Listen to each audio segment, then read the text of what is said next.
Joined by Matt from the Blue Room. It is at Blue Room EFC on Twitter. Matt, how is it going? Not too bad, mate. Still waking up in cold sweats about the final 12 minutes on Saturday afternoon. But other than that, not too bad. Not too bad. Just before we get into sort of the specifics football-wise, just want to start with Walter Smith, obviously sadly passed away this week. You said before recording a little bit before your time, but I mean, held in fairly high regard with Everton fans. Yeah, I think you can see in some of the tributes that have come over the last few days that he was a man of great class. And I think around Everton at that time, when there was so much instability off the pitch, when the team were really struggling on it, to maintain that dignity and maintain that class is no mean feat. And you look at when he came in, obviously he had a pretty difficult job to do. Howard Kendall had just been at the club for the third time.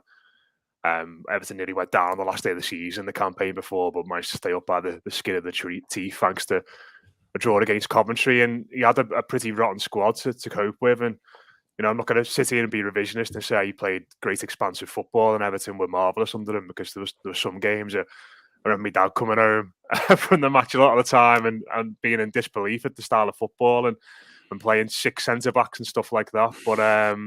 But he had a tough hand dealt with him at Everton, and he managed to get through it and not necessarily, you know, lay the foundations for David Moyes to come in after him, but certainly started instilling the right ethics and the right sort of beliefs into the players at Everton Football Club that Moyes was eventually able to build on.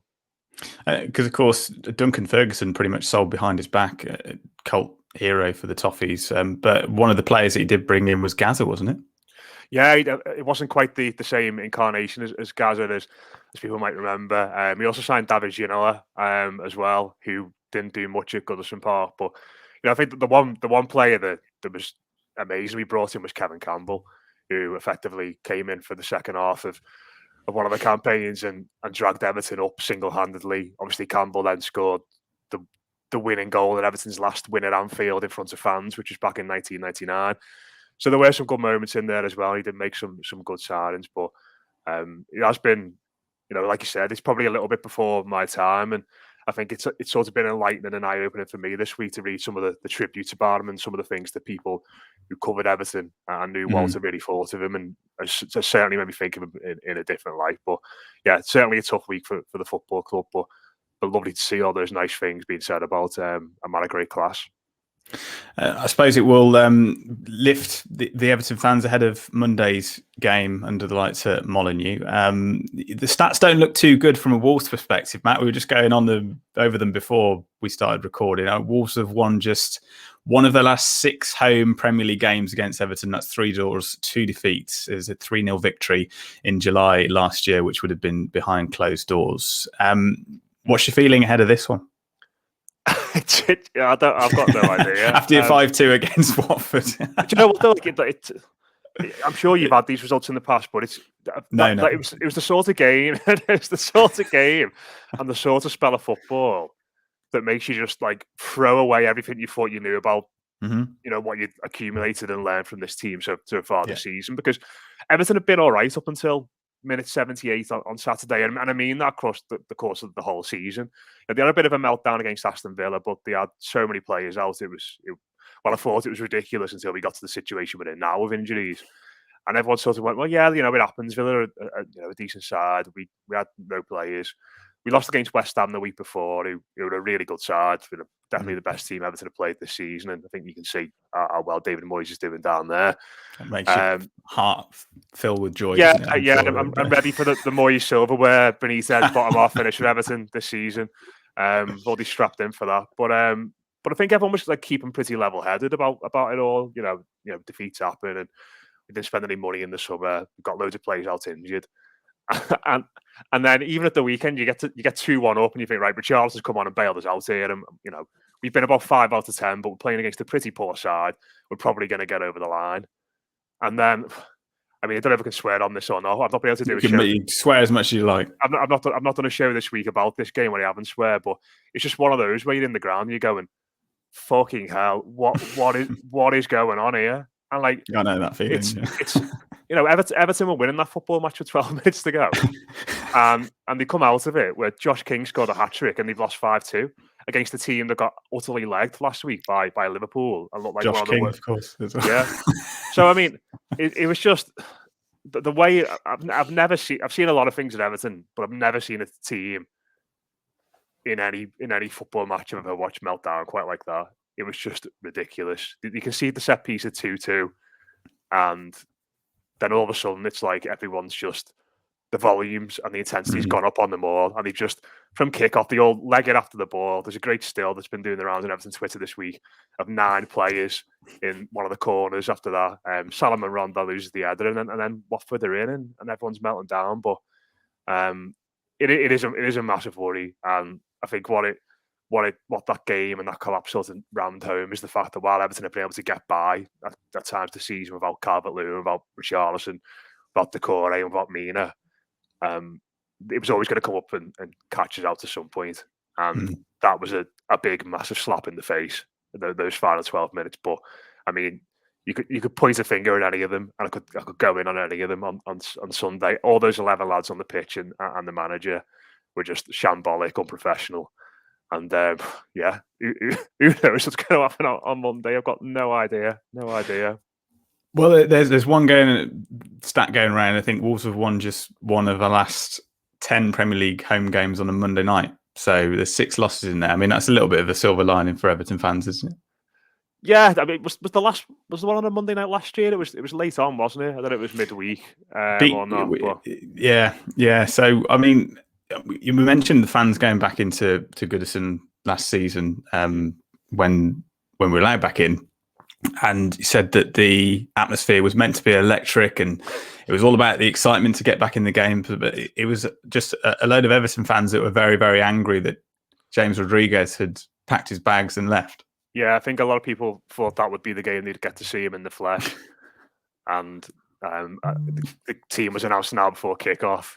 And I was down there. I didn't go into the ground. I was down there doing some filming. But I remember just the mood just sort of switched instantly. Like, I mean, now he's gone. People aren't as arse so much. But it was sort of a running joke throughout the course of last season that we've got this, at the start of the season, he was a world-class player, but certainly a formerly world-class player with amazing talent who has come to this football club, and none of us are ever going to see him. And we also Everton have a thing about doing that to players like that. You take what should be a brilliant player and absolutely ruin them. That's that. I wouldn't say Everton ruined Rodriguez. It was more because he started so well and he came in and was fit that everyone sort of thought, "Oh my word, what have we got here?" And then across the course of the season, the reasons why he was at Everton became clear in regards to, put blankly, his fitness. He couldn't stay fit. He couldn't play that many games in a row. And yeah, it was sort of a running theme throughout the course of last season that we all joked about. We're not allowed in the stadium. We're never going to see this fella live. Classic Everton. And then as the season went on, it became like, actually, this might happen. And then when Carlo Ancelotti left and Rafael Benitez came in, going from his hero manager to his nemesis manager, it was like, oh, yeah, actually we're not. So, but I mean, I'm not arsed personally. It's I just want to see the team. Don't let it affect you. Don't let it affect you. No, but yeah, just the absolute basket case of a football club, mate. Well, let's have a look at the players that managed to stay. And let's have a look at your predicted 11 for Monday night. So, yeah, I reckon, I think after the 5-2 loss to a promoted side at home, you typically expect a load of changes, but Everton don't really have any other full-backs, don't really have any other centre-backs, any other midfielders, or any other strikers at the moment. And that's through a combination of injuries. Like I said, I think Yerry Mina is going to miss the game, which is a massive blow because he's established himself comfortably as Everton's best centre-back over the course of the last 18 months. Decore, I don't think it's hyperbole to say he was one of the best midfielders in the league in the first few weeks of the season. He was playing at a ridiculous level. And then Dorman, obviously top goal scorer last season, you're going to miss him. So I think Richarlison might come back in. He obviously came off the bench. Didn't look quite fit against Watford, but he scored the goal. And it was nice having a centre forward who could move for a bit, to be honest, because Salomon Rondon is, I'm not even going to get into it. So I think he'll come in and play up front. I think you'll see Gordon, Gray and Townsend behind him. Andy Gordon was probably the one main bright spark on Saturday against Watford. Looked really good. Probably his best performance in the Premier League for Everton. Still a youngster developing. And then in midfield, I think it'll be Alan and Davis again, but not really a natural partnership. Two lads who can't really run, if we're being honest. I think, I just sort of, I was thinking before I came on here that I remember we spoke a couple of years ago about Everton's midfield. I think it was before that 3-0 game where Everton were just utterly abject. I remember saying to you at that point, I'd have all 5 or 6 Wolves centre midfielders before Everton. Well, they're still the same players, Matt, to be honest. But Everton is still there. I'd still have any of Wolves' lads ahead of ours. Because they're just abysmal. But Gomez is injured as well, so he won't play. Gabaman is the invisible man. He's been in the squad, but he won't play.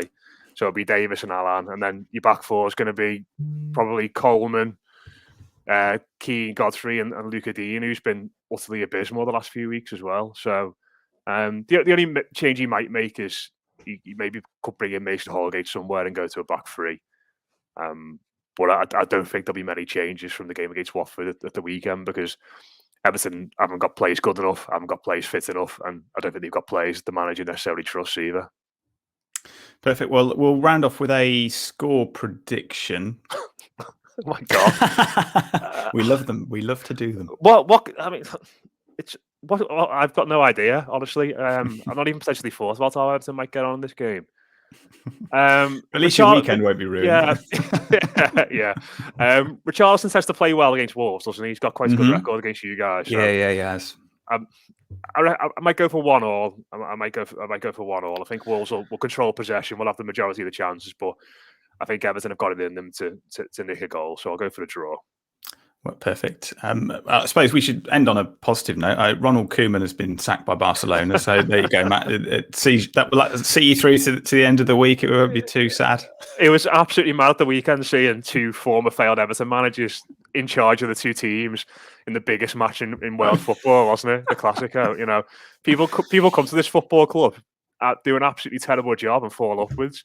And the mad thing is, that's so true. I've seen Roberto Martinez's name potentially being linked with replacing him this morning. It's just like, oh, really? This is an absolutely mad fever dream, yeah. But I think just to finish on your tweet, a West Ham trophy under Moyes and an Everton bottom half finish under Benitez would be very, very on brand for the Toffees, wouldn't it? I think that's a great note to end on. Yeah.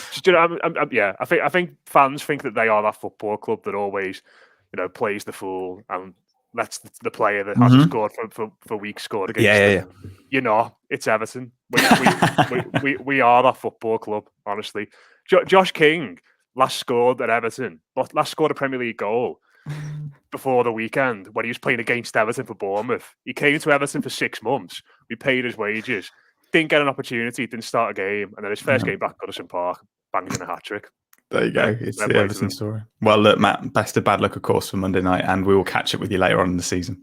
Absolutely, mate. Cheers for having me on.